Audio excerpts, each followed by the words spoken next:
YULE BRAWL by Sepia Wolf.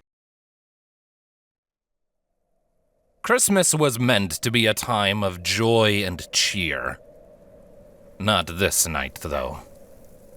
Across the world, the screams of pain and fear swept across every nation.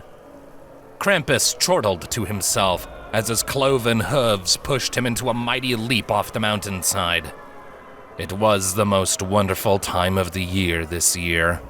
The chortle turned into a wicked laugh as he soared through the air, unaware of the jingling bells approaching at this altitude. With a whoosh and a crack, the smell of peppermint wafted through the air as something collided with his jaw. His trajectory thrown off, Krampus rolled in the air to land on his feet again, sliding across the frozen, snow-covered ground. Thick trees snapped and splintered in his wake as he skidded to a halt. A sleigh swooped through the created clearing, dipping low enough to let its only passenger leap off.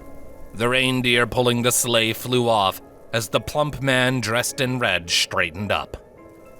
Slamming one end of a staff made of candy cane into the ground, the old face hidden mostly behind a great white beard frowned in a most unjolly way.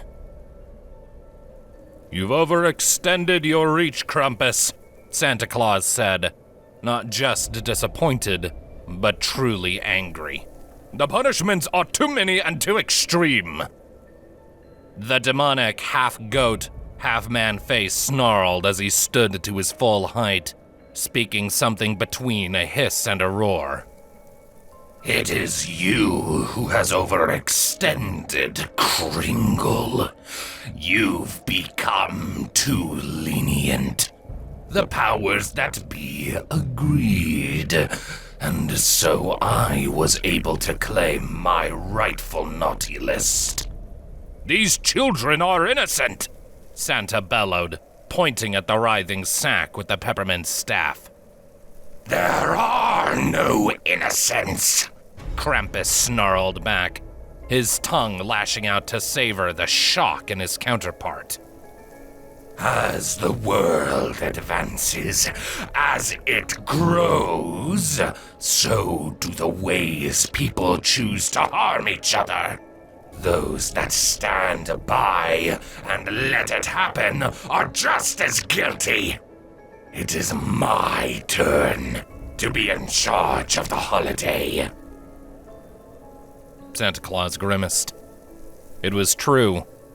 All across the world, there seemed to be more call for even more punishment than reward. He was not unfamiliar with this happening. It happened every so often, when people had lost sight of consequences and accountability. The origin was different every time, but it was a black cloud that eventually blanketed the entire world. But this was not the way to end it. All that could come from such methods was fear and resentment. Such conditions would make it impossible to spread goodwill unto others. Saint Nick eyed the sack slung over Krampus's shoulder, larger than ever and seeping with darkness. It would be no easy task, but he was going to have to take Christmas back by force. Aurora Borealis overhead. He twirled the candy cane staff and stood ready for a fight. "Last chance, old friend. Empty the sack and return home." Now, Chris." Krampus gave a menacing laugh as he crouched low. "You look ready to make me." The two stood there a moment, the winter wind whipping up the snow around them. Off like a shot, Krampus charged in at Saint Nick, his head tucked low to gore him with his jagged horns. They were longer than Santa remembered, almost dripping with the forbidden magic Krampus had tapped into for the breach and balance between them. Put on a full defensive stance, Santa braced his staff against the horns. Snow piled behind his boots as he was pushed back. Thinking fast, he knew it would only be a matter of time before his back was slammed into a tree. With a bit of Christmas magic, The end of the staff changed to become the crook at the end of a candy cane. Hooking it around the horns, Saint Nick pivoted to fling his adversary to the side. Krampus felt his world tilt, and his hooves left the ground. Rolling and standing on all fours like a growling beast, he reached into his sack. As Santa closed the distance, Krampus withdrew a bundle of sticks. As it came forth, it grew to fit its wielder's size. Resembling small saplings tied together, it still cracked like a whip as it lashed through the winter air. Kris Kringle wasn't prepared for the change in the weapon's size and took the blow to the ribs. Tumbling down, he had to roll away from a second strike, then a third and fourth. The switch swiped through tree trunks like they were nothing. Santa held his candy cane staff aloft before slamming one end to the ground. With snow swirling around him and a protective barrier encasing it, the switch shattered with the next swing. Taking advantage of the reprieve, Saint Nick closed the distance. Krampus was just as quick, and before the candy cane came for him again, he opened the sack. Shadows spewed forth, engulfing the forest in a shroud of darkness. He used the moment to quietly slip away. He reached his gnarled hand back into the sack for something else to help him in the fight. For an old fat man, he had forgotten how spry the Christmas spirit made Santa. But then came that laugh. Santa's signature laugh cut through the darkness, followed by a sharp whistle. The faint sound of bells echoed again, and moments later, a bright, shining light cut through the cloying fog. Krampus snarled as a reindeer with a glowing red nose flew by, snorting defiantly as the speed of the wind he picked up pulled the rest of it away. Krampus reached for the animal, ready to rend the reindeer apart. The peppermint staff locked against his wrist as Santa swept in.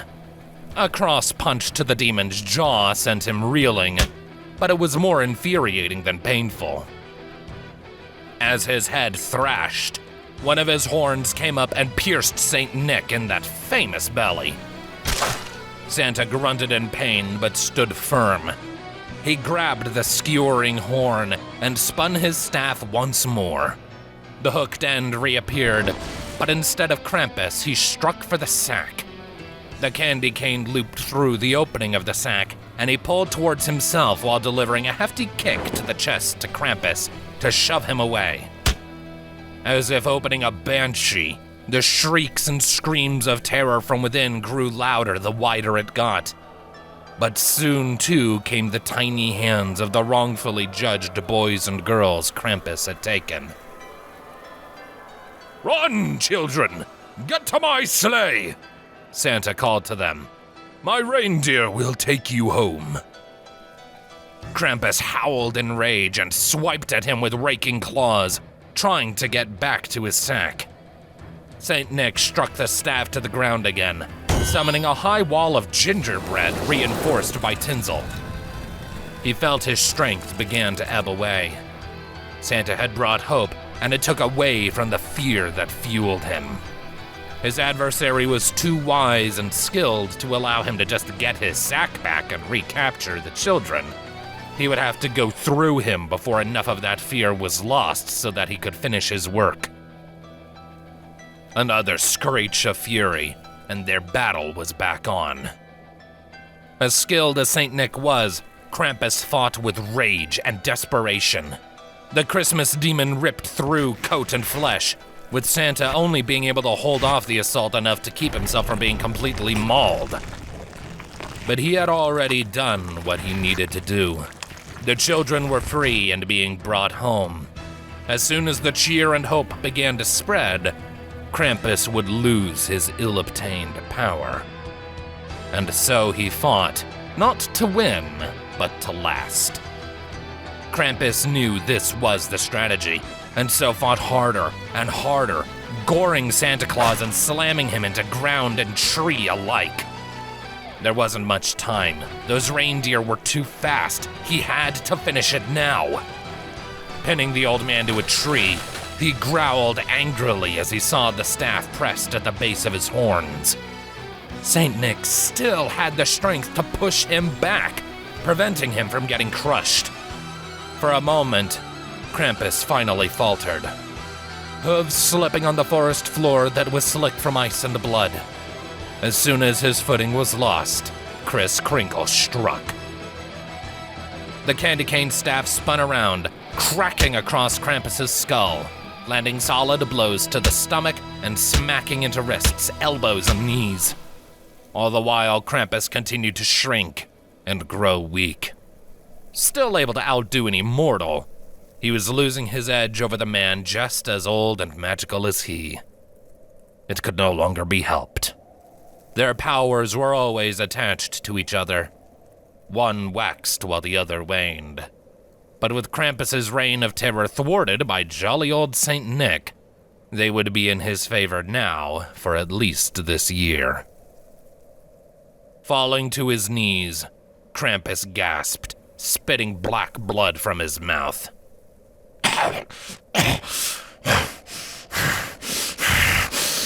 Finish it.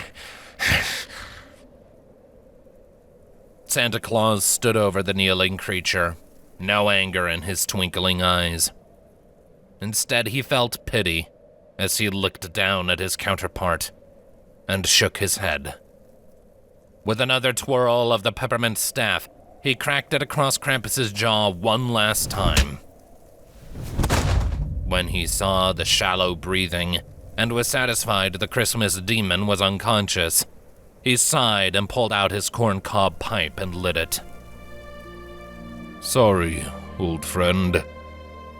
Neither of us kill, and that at least is one rule that wasn't broken this night. With another whistle, the sleigh and his reindeer swooped low. Santa took a moment to put Krampus into his own sack so that he could be delivered to where he belonged later, and set it in the sleigh. It was a good thing he wore red, he mused to himself. There was a lot of work to do before morning. With that, he climbed into his seat, called out to his team, and took off into the night. Tonight would still be a Merry Christmas to all, despite the Good Fright.